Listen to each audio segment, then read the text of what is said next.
Hi friends, இந்த ப்ளவுஸில் வந்து ஒரு ஸ்லீவ் மாடல் இந்த அப்ளிக் ஒர்க் எப்படி பண்ணுறது அப்படிங்கிறத இந்த வீடியோவில் பார்க்கலாம்.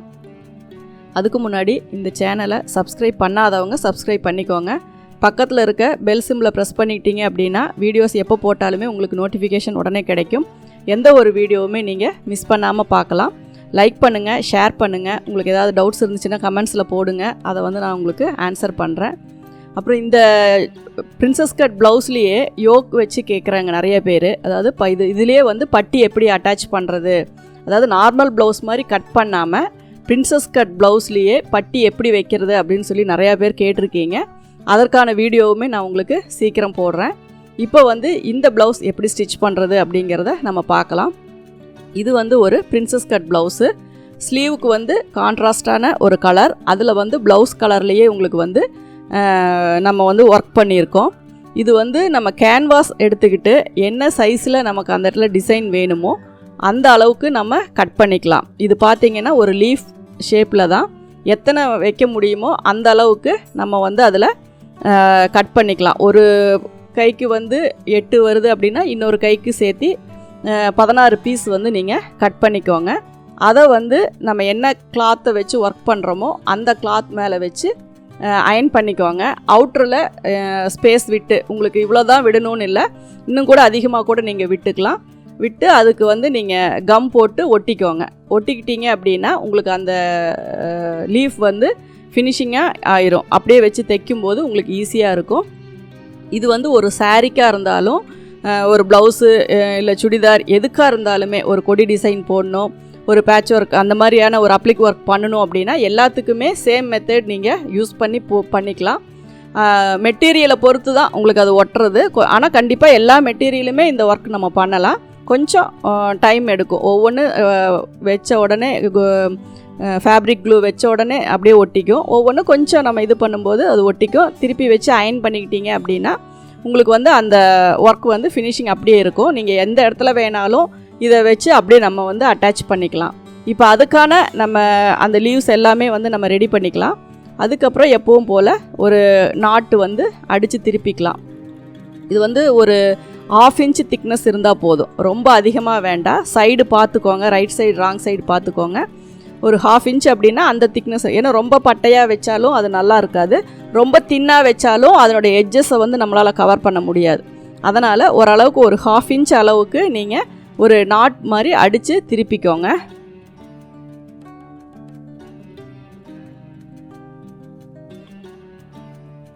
இதுவே வந்து ஒரு சாரீ, ஒரு பிளெயின் சாரியில் இந்த ஒர்க் பண்ணிங்கனாலும் உங்களுக்கு பார்க்குறதுக்கு நல்லா டிசைன் நல்லா இருக்கும். ப்ளவுஸுக்கு பண்ணலாம், பேக் சைட் பண்ணலாம், எந்த இது வேணாலும் பண்ணலாம். இதுக்கு மேலே நீங்கள் வந்து ஒரு ஆரியா ஒர்க்கு, எம்ப்ராய்டரி ஒர்க்கு, மற்றபடி ஹேண்ட் எம்ப்ராய்டரி இதை வச்சு இன்னுமே கூட இதை வந்து நீங்கள் டெக்கரேட் பண்ணலாம். பீட்ஸ் வைக்கிறது பண்ணுறது இந்த மாதிரியான ஒர்க் எல்லாமே நீங்கள் பண்ணலாம்.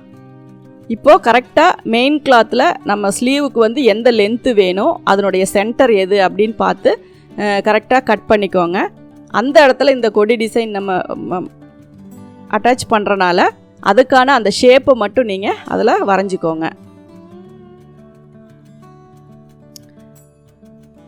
ஒரு சும்மா நம்ம ஸ்கேலப் மாதிரி தான், ஒரு பென் ஷேப் மட்டும் நீங்கள் வரைஞ்சிக்கிட்டிங்கன்னா போதும். இதை 2 இதுக்குமே வச்சு இதை நீங்கள் வந்து டார்க்காக போட்டு 2 ஸ்லீவ்லேயுமே இதை அந்த அச்சு வர மாதிரி தட்டி விட்டுக்கிட்டீங்க அப்படின்னா அந்த லைன் அதில் விழும். அதை வந்து நீங்கள் டார்க் பண்ணிக்கலாம்.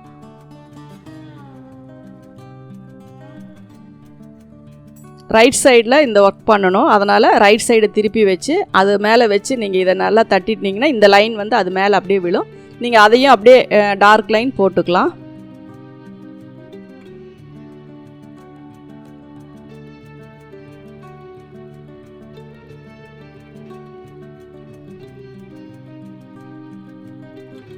எது வரைக்கும் வைக்கணுமோ அதை மார்க் பண்ணிக்கோங்க. ஏன்னா நீங்கள் அடித்து திருப்பும்போது அந்த தையல் வந்து உள்ளே போயிடக்கூடாது. பிசுறு இருந்தால் அது எக்ஸ்ட்ராஸாக இருக்கிறத கட் பண்ணிக்கோங்க.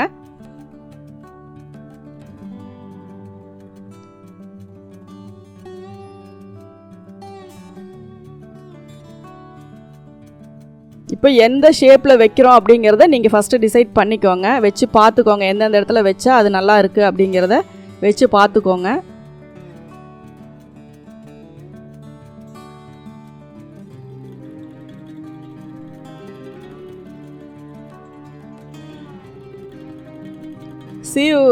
இது வந்து ஸ்லீவில் வந்து நீங்கள் எப்போவுமே அந்த சென்டர் போர்ஷன் வந்து கரெக்டாக வச்சு அதில் லைன் போட்டுக்கோங்க. அதே மாதிரி அந்த லீவ் கட் பண்ணும்போது உங்களுக்கு வந்து அந்த பெண்டு வந்து எந்த மேலே பார்த்த மாதிரி வரணுமா கீழே பார்த்த வரணுமா, அது எந்த ஷேப்பில் வச்சா நல்லாயிருக்கும் அப்படிங்கிறதையும் நீங்கள் தனித்தனியாக பிரித்து வச்சுக்கிட்டீங்க அப்படின்னா உங்களுக்கு வந்து, அதாவது ஒரே ஷேப்பில் கட் பண்ணியிருந்தால் பிரச்சனை இல்லை, ஒரு பக்கம் அகலமாகவும் ஒரு பக்கம் இதாகவும் கட் பண்ணியிருந்தீங்க அப்படின்னா அதுக்கு தகுந்த மாதிரியும் அந்த லீவ்ஸை வந்து நீங்கள் கரெக்டாக பிரித்து வச்சுக்கோங்க. அப்புறம் ஸ்டிச் பண்ணும்போது இடையில இது இப்போ மேலே பார்த்த மாதிரி வேணும்னா வந்து மேலே ஷோல்டர் பக்கம் வைக்கிற மாதிரி வச்சுக்கோங்க. கீழே பார்த்த மாதிரி வேணும் அப்படின்னா அதுக்கு தகுந்த மாதிரி கீழே சாய்ச்ச மாதிரி வச்சுக்கோங்க. எப்படி வேணுமோ அந்த டிசைன் வந்து உங்களுக்கு தகுந்த மாதிரி வச்சுக்கோங்க. இதில் வந்து நான் மேல் பக்கம் பார்த்த மாதிரி நான் வச்சுருக்கேன். கரெக்டாக அந்த ஸ்கேலப்பில் மேல் பெண்டு பக்கம் ஒன்று, உள்ள டெப்த்தாக வர்ற பக்கம் ஒன்று, அப்படி ஒரு 4 இது தான் வருது. அந்த 4 இதுலேயுமே ஒவ்வொரு லீவ்ஸ் வச்சு நான் ஸ்டிச் பண்ணுறேன். த்ரெட்டு வந்து மேட்சிங் த்ரெட்டு போட்டுக்கோங்க.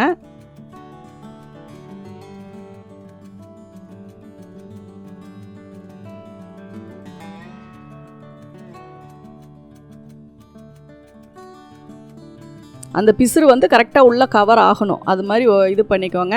உங்களுக்கு இதில் கஷ்டமாக இருக்குது அப்படின்னா நீங்கள் ஃபஸ்ட்லேயே வந்து அந்த ஃபேப்ரிக் க்ளூ போட்டு நீங்கள் ஒட்டிக்கிட்டீங்க அப்படின்னா கூட வச்சு அயன் பண்ணிக்கிட்டிங்கன்னா கூட நல்லாயிருக்கும். ஆனால் அது காட்டனுக்கெல்லாம் உங்களுக்கு வச்சோன்னா அப்படியே ஃபிக்ஸ் ஆகிக்கும். இந்த மாதிரி மெட்டீரியலுக்கெல்லாம் வந்து கொஞ்சம் லேட் ஆகும். அதனால் நீங்கள் தைக்கும் போதே அப்படியே உள்ளே வச்சு தைக்கிறது கொஞ்சம் ஈஸியாகவே இருக்கும்.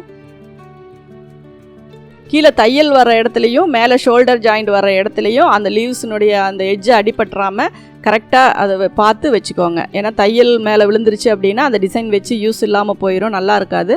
அதனால் தையல் அது மேலே படாத அளவுக்கு நீங்கள் தள்ளி வச்சுக்கோங்க. கரெக்டாக அந்த நாச்சஸ் போட்டிருக்கோம்ல அதில் கொண்டு வந்து முடிச்சிட்டிங்க அப்படின்னா உங்களுக்கு சென்டரை அடித்து திருப்பும்போது நல்லா ஈஸியாக இருக்கும். ஏன்னா அந்த சென்டர் வச்சு தான் நம்ம வந்து உள்ளே இருக்க லைனிங் அட்டாச் பண்ணுவோம். அதனால் அதுக்கான இதில் வந்து கரெக்டாக முடிச்சுக்கிட்டீங்க அப்படின்னா உங்களுக்கு ஈஸியாக இருக்கும். இப்போ எங்கெங்கெல்லாம் முடிச்சிருக்கீங்களோ இது வந்து நீங்கள் கேப்பு விட்டு கூட வச்சுக்கலாம். அதாவது 2 லீவ்ஸுக்கு கேப்பில் ஒன்று கூட வச்சுக்கலாம். இல்லை உங்களுக்கு அப்படியே ஒன்றாவே வைக்கணும் அப்படின்னாலும் நீங்கள் அதே மாதிரி ஒன்றாவே வச்சுக்கலாம். ஏன்னா உங்களுக்கு டிசைனிங் வந்து உங்களுக்கு எப்படி பிடிக்குதோ அது மாதிரி நீங்கள் ட்ரை பண்ணி பார்த்துக்கலாம். இது ஸ்லீவ் ஃபுல்லாகவுமே இப்படி கொடி கொடி மாதிரி போட்டிங்க அப்படின்னாலும் பார்க்குறக்கு நல்லா அழகாக இருக்கும். இது வந்து இப்போ நான் ஒரு லைன் தான் வச்சுருக்கேன். உங்களுக்கு வேணும் அப்படின்னா கூட இன்னும் 2 லைன் வச்சுக்கிட்டீங்க அப்படின்னா அந்த ஸ்லீவ் ஃபுல்லாக கவர் ஆகிற மாதிரி உங்களுக்கு வந்துடும். இப்போ நீங்கள் அந்த அவுட்டரில் நீங்கள் ஸ்டிச்சஸ் போட்டுக்கோங்க. கரெக்டாக கீழே இறங்காமல் எட்ஜ்லேயே வச்சு தையல் போட்டுக்கோங்க.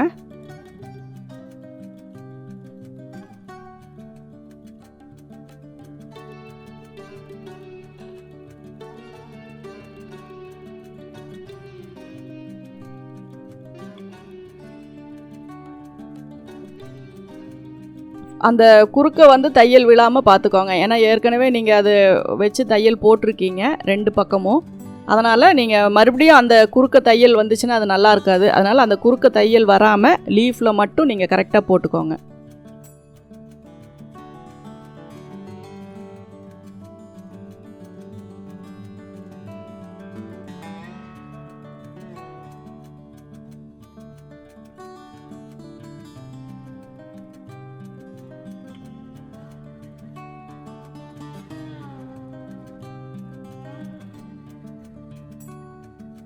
அதுக்கப்புறம் பிசுறு எல்லாமே நீங்கள் கட் பண்ணி விட்டுக்கிட்டிங்கனாவே போதும். இதே மாதிரி எல்லா லீவ்ஸுமே வந்து நீங்கள் சுற்றி தையல் போட்டுக்கோங்க. போட்டதுக்கப்புறம் நீட்டாக ஒரு தடவை அயன் பண்ணிக்கோங்க. ஏன்னா இது வந்து அந்த சுருக்கம் ஃபஸ்ட்டே நீங்கள் அயன் பண்ணிவிட்டு கூட ஸ்டிச் பண்ணிக்கலாம். டிஷ்யூ மெட்டீரியல் அப்படிங்கிறனால எப்படின்னாலும் லைட்டாக சின்ன சின்ன க்ரஷ் வரும். அதனால் நீங்கள் ஓரளவுக்கு பார்த்து சுருக்கம் இல்லாமல் தைக்கும் போதே தைச்சிட்டு அயன் பண்ணிக்கோங்க. இப்போ ஸ்லீவுக்கு வந்து நான் 1 சைடு ஜாயின் போடணும், பத்தாமல் இருக்குது ஒரு 1.5 இன்ச்சு. ஆனால் நான் அப்படியே வச்சு ஸ்டிச் பண்ணுறேன். அதுக்கப்புறமா நான் வந்து ஜாயின் போட்டுக்கிறேன். இப்போ நீங்கள் வந்து த்ரெட்டு மாற்றாமல் எந்த ஒரு தையலையுமே வந்து நீங்கள் மெயின் கிளாத் மேலே போட்டுறக்கூடாது. இப்போ நான் ஆரஞ்சு கலர் த்ரெட் அப்படிங்கிறனால உள்பக்கம் நீடில் அளவுக்கு மட்டும் நான் தையல் போடுறேன். அதுக்கப்புறம் அவுட்டர் ஸ்டிச் போட்டு ஃபுல்லாகவுமே எக்ஸ்ட்ராஸ் எல்லாத்தையுமே நம்ம கட் பண்ணிக்கலாம். இப்போ எந்த அளவுக்கு எனக்கு கிளாத் இருக்கோ அதோட தான் நான் தையல் போடுறேன். அதுக்கப்புறம் நான் வந்து ஜாயின் போட்டுக்க போகிறேன். இப்போ வந்து இது எவ்வளோ கிளாத் வேணும் அப்படிங்கிறத கரெக்டாக நீங்கள் கட் பண்ணிக்கோங்க. அந்த இடத்துல ஒரு ஜாயின் மட்டும் நம்ம போட்டுக்கலாம். ஸ்லீவ் பொறுத்த வரைக்கும் நம்ம எந்த விதத்தில் வேணாலும் நம்ம ஜாயிண்ட் வந்து போட்டுக்கலாம். எல்லாமே நாச்சஸுக்கு அவுட்டரில் போகும்போது இந்த மாதிரி போட்டுக்கலாம். நாச்சஸ்க்கு உள்பக்கமாக வந்துச்சு அப்படின்னா நீங்கள் ஃபஸ்ட்லேயே ஜாயின் போட்டுட்டு தைக்கிறது தான் ஃபினிஷிங் கரெக்டாக வரும்.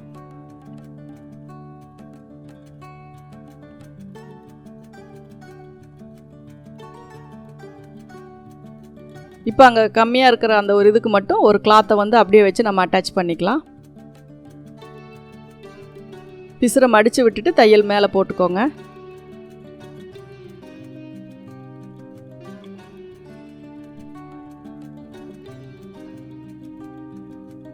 இப்போ அது மேல் பக்கம் இருக்க மெயின் கிளாத் அளவுக்கு தையல் போட்டுட்டு அதிகமாக இருக்க கிளாத் எல்லாத்தையுமே நம்ம வெட்டி எடுத்துடலாம்.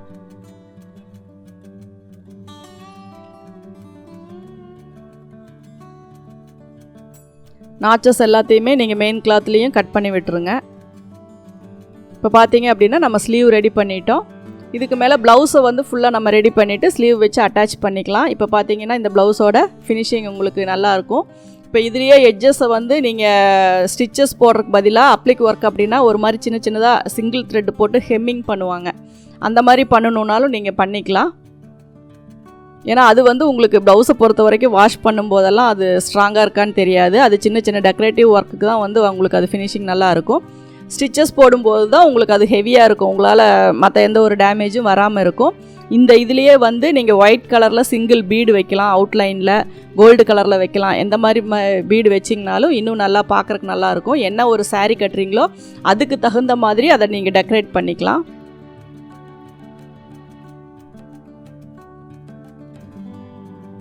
இந்த வீடியோஸ் உங்களுக்கு பிடிச்சிருந்ததுன்னா லைக் பண்ணுங்கள், ஷேர் பண்ணுங்கள், கமெண்ட் பண்ணுங்கள். Thank you viewers.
நீங்கள் தொடர்ந்து இந்த சேனலை பார்த்து யூஸ் பண்ணிக்கணும் அப்படின்னா இந்த சேனலை சப்ஸ்கிரைப் பண்ணுங்கள், பெல் பட்டன் ப்ரெஸ் பண்ணுங்கள், உங்கள் ஃப்ரெண்ட்ஸ் கிட்ட ஷேர் பண்ணுங்கள். அதில் ஏதாவது உங்களுக்கு கமெண்ட்ஸ் தெரிவிக்கணும்னா கமெண்ட்ஸ் பாக்ஸில் போடுங்க. தேங்க்யூ ஃபார் வாட்சிங்.